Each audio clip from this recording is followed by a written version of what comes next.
Is that something that Sir Jim Ratcliffe, Gary, I'm not sure how involved he would be in that decision-making process, and all those other key decision-makers have to be really wary of, that Michael Carrick hasn't had European football, for example, to contend with? There's been no challenges yet around recruitment. I think that's the sort of questions that they'll be asking. I mean, it was interesting actually in his press conference on Friday. He was asked about whether he was part of recruitment meetings and planning for next season, and Michael Carrick said yes, he was. Now, that's good that he answered honestly. I thought he might sort of sit on the fence on that one, but I'd actually been a little bit worried if he wasn't. Obviously, he's seeing the players every single day. He's trusted by the club, and it will be getting to a point whereby there's been so much unrest at Manchester United off the pitch in the last 12 to 18 months. I think 400 members of staff have obviously left. So there's a massive amount of turbulence, and what Michael's probably doing right now, not along with just winning football matches, which is critical, he's probably settling the actual club down off the pitch as well, which I think will be important. If you're an owner of a football club and the rest of the staff in the club trust the manager, they like the manager, they feel like there's a good way about him, I think that will count as well as they move towards the end of the season. Look, I think it's getting to a point where it's pretty inevitable they're going to appoint Michael Carrick. I just hang out and hold out the fact that if a Luis Enrique or someone of that ilk was to become available, that Manchester United will go and make that sort of decision and bring them in, because world-class managers who've been there before, Manchester United need to get back to winning titles in Champions Leagues, and managers who've done that before have obviously got a better chance. Just stay with this guy for a few more minutes, if you would. Jamie, what's your perspective on this? Do you think it could look quite different next season in terms of the volume of matches and the challenges facing whoever's in charge? Yeah, I think so. I think it'd be a lot tougher, obviously. I remember being in this situation myself, not in terms of a manager, but in terms of a season. I think it was Gerard Houllier's first full season. We didn't have European football, and we were on the cups really early. And with about 4 or 5 games of the season to go, we probably should have finished second. We fell off at the end. We lost away at Bradford. We didn't actually make the Champions League. It was actually a good thing. We won the UEFA Cup the next season.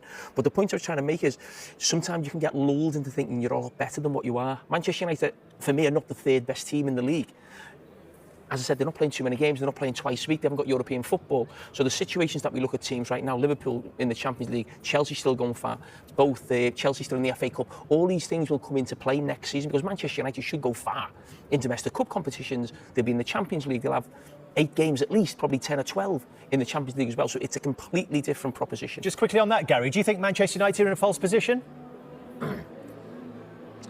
Look, they've been helped enormously by the... I don't know what you'd call it, incompetence of the other teams in the last sort of 2 or 3 months. I mean, look, Michael Carrick's got a great amount of points, he's done a brilliant job, but the others falling away in the way in which they have. Obviously, Villa dropped a lot of points, Chelsea and Liverpool have dropped an enormous amount of points from where they were. So, yeah, he's been helped by the other clubs, that's a big factor. I think tonight's a big test, because, to be fair, we're hearing that Kobbie Mainoo's not playing tonight. I don't think Mbeumo's playing, he's on the bench. Ugarte comes in, so there are things that tonight that will make this game a little bit more difficult, maybe. You know more than we do. Team news is breaking very soon. Gary, you've got another job to do tonight, because you're getting involved in helping us select the greatest Premier League central midfielders of all time. And I believe you're going to give us your top 5 as well later, and all will be revealed about 10:30. Carragher's got Gerrard number 1, obviously, hasn't he? He's me full top 10. I'm guessing you haven't. All will be revealed later. Gary, thank you very much for the moment. That's coming your way later, 10:30. And a little... Timber. I was just about to say Timber. So was I. Matt Sweefer in the Finalysis team of the week with 92, but he's not the top scoring pick. That is Mavropanos with 94 with his 2 goals for West Ham United against Wolves. That's the Finalysis team of the week. We need to have another look at this Premier League table in this race for Europe, Roy, because we were making the case earlier where we're talking about Manchester United in terms of the Champions League. So we know that's the top 5 dealt with.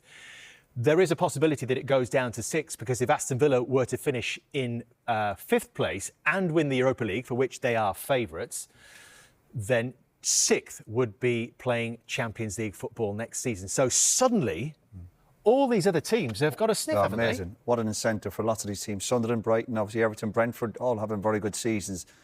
But dangling that car for these clubs to be in the Champions League, wow. What difference would it make for a team like a Sunderland or a Bournemouth? It'd be huge for the profile of the club.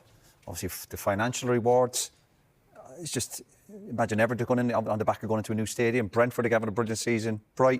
It'd be fantastic for one of these clubs to get in the Champions League. It'd be amazing. Who do you think's got momentum then? We saw Brighton on that form table. Yeah, David Moyes is obviously... David Moyes, Everton's done a brilliant job, of course, always does.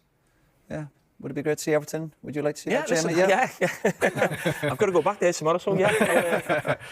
How do you see it, Jamie?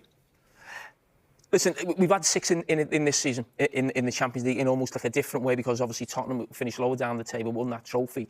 I actually think there's a real opportunity of this, because I think with Aston Villa, if they can cement themselves where they almost know they're in the top 5, if they're in a European final, the last couple of games of the season, whether people like it or not, they've got to concentrate on winning a trophy. Think how long that club's gone without winning a trophy. So if they make sure they're in the top 5, the last 2 or 3 games, as I said, they might be resting players or have the focus on a European. And of course, they've got Liverpool and Manchester City in their last 2 games as well. Well, they're going to be huge games for both those teams, especially Manchester City. You know, the title could be up for grabs on that last day. But I think there's a real chance that Aston Villa finish 5th and, as I said, win that European trophy. And then, as I said, it opens it up. And you look at Chelsea right now. They've got it all on to be in there anyway. But if they actually get picked off by teams down here and don't actually be in the 6th position, I mean, that'd be a disaster for the club. Yeah, it's an exciting little side story, isn't it? And as Roy said, a huge carrot dangled for all those teams who might have the incentive of playing Champions League football next season. Of course, Spurs have been doing it as possible 24. There is a real battle on here now for Roberto De Zerbi, who lost Kudus in the build-up to the game. He has now lost Christian Romero for the rest of the season. So can you, Jamie, find some slivers of positivity for Spurs fans watching on? It's difficult when you look at that, and it's a new manager coming in. I said this yesterday. We're going to look at a couple of little things he did, but it's almost not really about that in some ways. There's how many games to go now? 6 or 7 games to go. It's like, it has to happen right now. And some of the scenes I've seen at the end I didn't like. People sat down on the pitch and was feeling sorry for themselves, as if, oh, everything's against us, you know, the lucky goal. No, not everything's against you, look at that. It's your fault, it's down to you. You know, the results are on the players. And they mentioned they were unlucky with the goal.